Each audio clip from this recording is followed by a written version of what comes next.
श्रीराम श्री ब्रह्मचैतन्य गोंदवलेकर महाराज यांचे दैनंदिन प्रवचन आज 10 फेब्रुवारी. अखंड समाधानाचा मार्ग नामस्मरण, वृद्धांना उपदेश. अखंड रामसेवा ज्याला लाभली, धन्य धन्य त्याची माऊली. स्वार्थरहित रामसेवा याहून दुजा लाभ न जीवा. वाचेने भगवंताचे नाव, कायेने भगवंत सेवा, चित्ती भगवंताचे ध्यान, आपण रहावे रामार्पण. याहून अन्य सेवा कोणतीही नाही जाण. जे जे दिसते ते ते नासते, हा बोध घेऊन चित्ती सज्जन लोक जगी वर्तती. तैसे तुम्ही आता वागा जगात, मुलाबाळास सांभाळून राहावे. प्रपंचात उदास न व्हावे. प्रपंचाची उपाधी आता मनात न आणावी.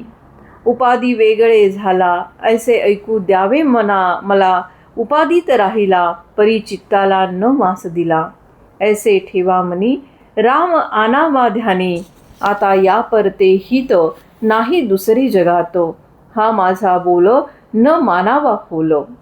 आता रामा तुझा झालो, कर्तेपणातून मुक्त झालो. ऐसे आनावे मनात, शक्य तितके रहावे नामात.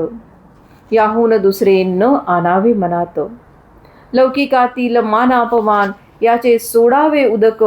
ध्यानी आणावा रघुनंदन एक. बायको मुलाबाळामध्ये राहावे, चित्त रामाकडे ठेवावे.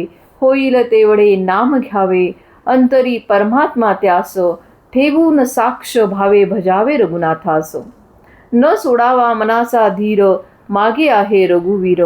वृद्धपण आले शरीर क्षीण झाले, तरी आपण अभिमान घेऊनच राहिले.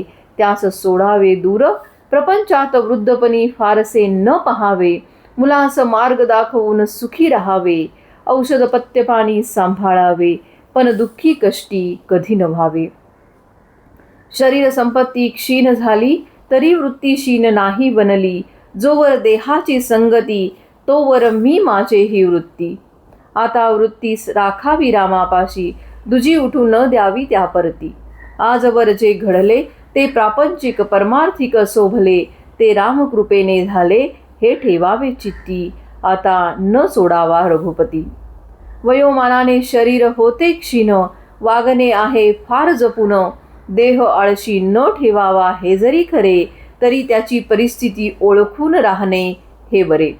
आता आपण झालो शरीराने अधीन, हे वयोमानाने दृश्य भासत. तरी भाव ठेवा रामापायी, ज्याला क्षीणता कधी आली नाही. चित्ती राखावे समाधान, आनंदाने संसार करावा जाण. समाधानाचे करावे जतन, ते नसावे कशावर अवलंबून. लाभहानीत न गुंतवता मन, राखता येईल समाधान. समाधाला अडवून कुजान, माझा मीच आपण. देहाचे भोग ठेवावे देहाचे माथी, समाधानामध्ये राखावी वृत्ती.